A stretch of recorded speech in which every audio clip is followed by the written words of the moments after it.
Jackson Radio Show. I cheered against Obama. I admit that. Welcome, everybody. Kevin Jackson here. It's the Kevin Jackson Show. Black man cheering against Barack Insane Obama. Some might consider that cheering against America. But I didn't see it that way. Remember when Limbaugh said, I'm not, betting on Obama. I'm not going to cheer for this guy. He's ideologically opposed to me. Now, I know that my cheering against Obama and those that are cheering against Trump, they feel the same way that I did. They justify their opposition to President Trump because philosophically they differ from him. See, we're all ideologues to some degree. And that prevents us from cheering for the other team. I've never gone to an event where I represented my team and I was cheering for the other team. And I know on a rare occasion where you've got two kids in college and they play on different teams or something like that, maybe you do. But for the most part, when you have set your ideology, when you go, I'm for Alabama, and you're playing South Carolina is the enemy. That's how it works. It's human nature. Let's just admit who we are when we are talking about humans, right? And in our case, we are justified. Conservatism is justified because the other side of this argument are a bunch of anti-Americans. They hate us for being pro-American. Now, ironically, I suspect the left feel the same way in their twisted dementia. So who's right? Well, we are. That was a setup, silly. We are. See, because the difference is this. I didn't cheer for Obama because I know he's wrong. I know nothing this man was going to do would work. And you know what he did?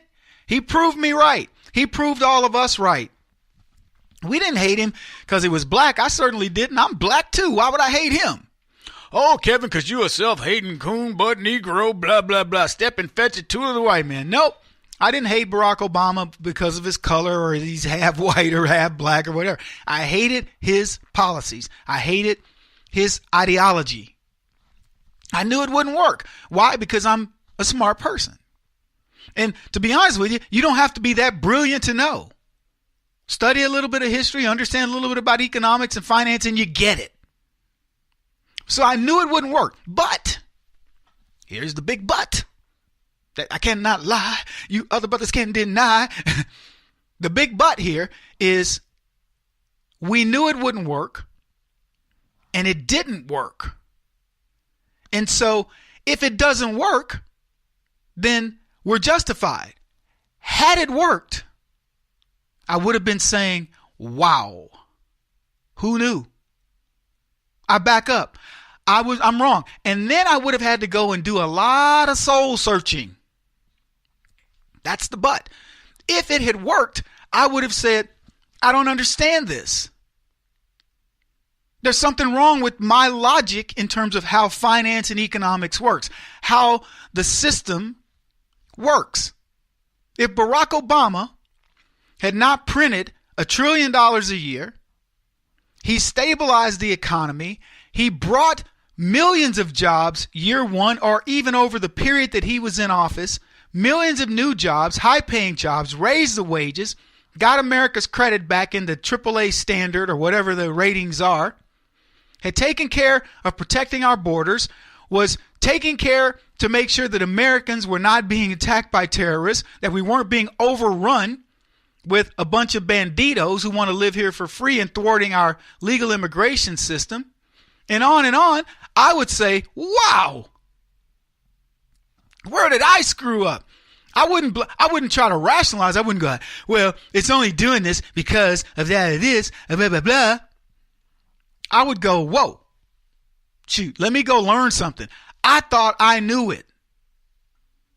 And I wouldn't be mad about it because we would be doing well.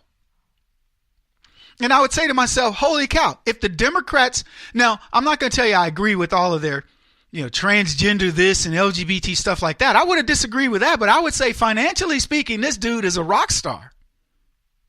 And as far as transgender goes, and LGBT issues and things like that, if Barack Obama had said, look, just live and let live, how about we do that?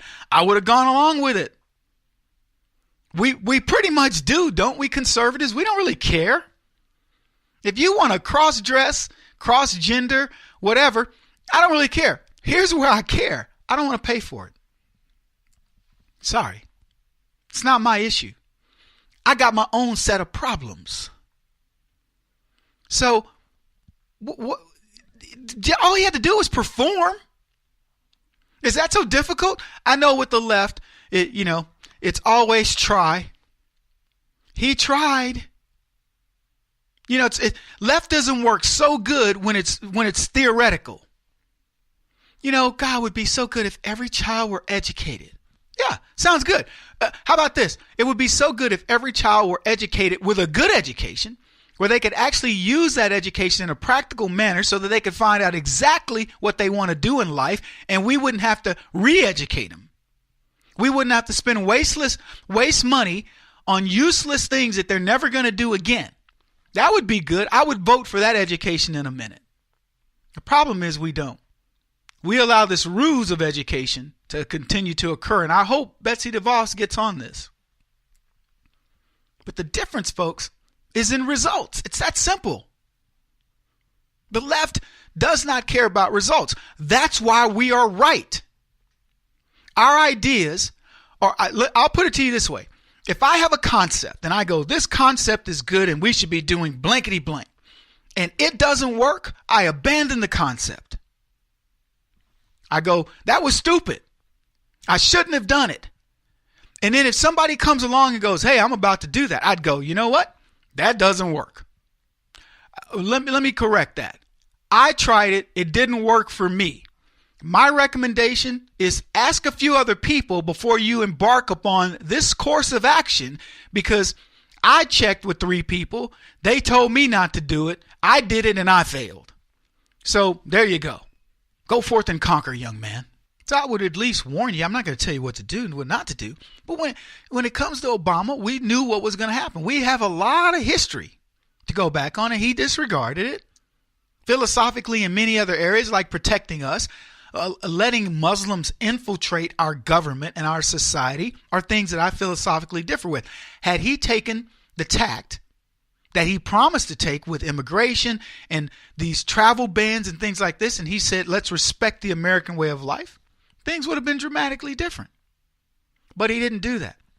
Here's the point of it all, folks. Donald Trump has had a year that would make the average leftist go, I got to take pause.